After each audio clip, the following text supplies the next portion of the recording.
अरे मम्मी जी, बहू के होते हुए आप झाड़ू लगा रहे हो? लाओ मुझे तो झाड़ू, और आज के बाद आप झाड़ू मत लगाना। मुझे पाप का भागीदार मत बनाओ मम्मी जी। हे भगवान, मेरी इतनी अच्छी बहू। हे परमात्मा, तूने मुझे इतनी अच्छी बहू दी। देख, मेरे हाथ से झाड़ू छीन ली और खुद लगाने लग गई। भगवान ऐसी बहू सबको देना। मेरा तो मन आज गदगद हो गया। A few moments later. Mummy ji, mummy ji. हाँ बहू, बोल बेटा। मम्मी जी यहाँ बैठे हो आप? मैंने झाड़ू लगा दी थी ना, अब आप फटाफट से पोछा लगा दो। हे प्रभु, हे प्रभु, हे हरिनाम। ये क्या हुआ?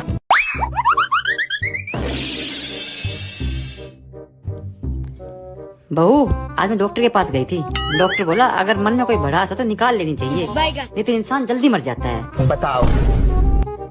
तेरे मन में कोई भड़ास हो ना बहू तो निकाल दियो, मैं कुछ नहीं कहूँगी। नहीं मम्मी, ऐसा तो कुछ नहीं है। अरे बहू नहीं, सच में मैं कुछ नहीं कहूँगी। अभी पता चलेगा। नागिन की तरह फन फैलाए सारा दिन मेरे सर पे बैठी रहती हो। नाम दोनों को कोई पार्टी में देती हो। पार्टी तो दूर की बात, अगर हम कहीं घूमने का भी प्रोग्राम बनाए तो बहू मैं भी चलूंगी साथ में, और मार्केट जाएंगे तो खुद तो जो मन करेगा बोले लगी, और जैसे ही मैं बोलूंगी बस, भड़ास से तो तुम मरे ना मरे, मगर मेरा तो जरूर मर जाएगी। मम्मी आपने कहा था ना आप कुछ नहीं कहोगी। Sorry mummy, mummy sorry mummy.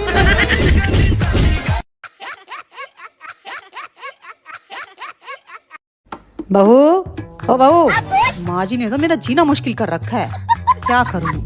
अरे बहू कब तक सोती रहेगी? सूरज सर पे चढ़ाया है। सूरज क्या मेरे सर पे चढ़ गया है? जो सुबह से शोर मचा रखा है, बहू बहू बहू।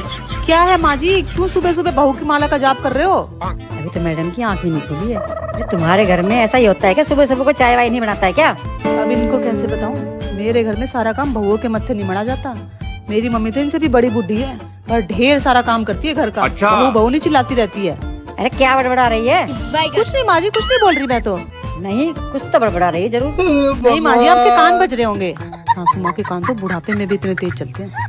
अब कहाँ चली? 6 बज गए हैं। जा चाय बना ला, और एक काम करना, अदरक थोड़ी कम डालना, मुझे अदरक बहुत गर्म करती है। तो माँ जी एक काम करो, आप ही तोल के दे दो। 1 ग्राम डालनी है, 2 ग्राम डालनी है। जवान चलवा लो बस इसकी।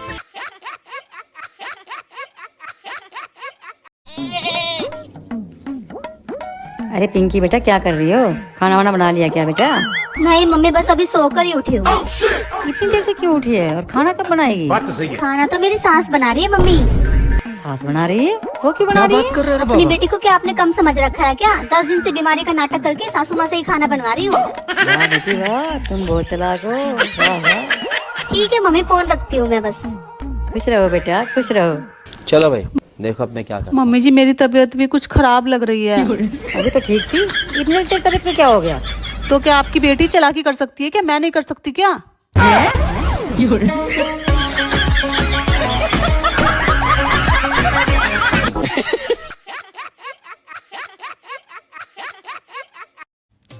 बहू व्रत कर रखे तो केड़े ला दे मुझको। अरे बहू एक काम कर, कुट्टू के पकौड़े बना दे और थोड़ी चाय बना दे, मेरा सर दुख रहा है। वो तुझे पता नहीं मैंने व्रत कर रखा है। ये मौसमी जो रखी का जूस ही निकाल दे। अच्छा। अरे बहू सामक खिचड़ी बना दे मेरे लिए, बहुत कमजोरी लग रही है। बहू जरा इधर आ। हाँ मम्मी जी आई। बहू शाम को मेरे लिए खाने में क्या बनाएगी आज? मम्मी जी अभी तो खाया था आपने थोड़ी देर पहले ही। अभी खाया था तो दोपहर में खाया था बेटा। अब शाम को एक काम कर, थोड़े मखाने भून के ला दे और चाय दे दे, और रात के लिए काजू की बर्फी बना दे और साबूदाना की खीर बना देना मुझे। और सोने से पहले मुझे 2 गिलास दूध देना बिल्कुल मत भूलना बेटा, मेरा बहुत कमजोरी आ रही है। मम्मी जी एक काम करो, आज आपने इतना कठिन व्रत कर लिया है और कमजोरी वैसे आ गई आपके अंदर, तो एक काम करना, आप कल व्रत मत करना, कल मैं रख लूंगी। हाँ ठीक कह रही बहू, तो बहुत कमजोरी आ गई। वैसे मैंने खाया ही क्या है बहू?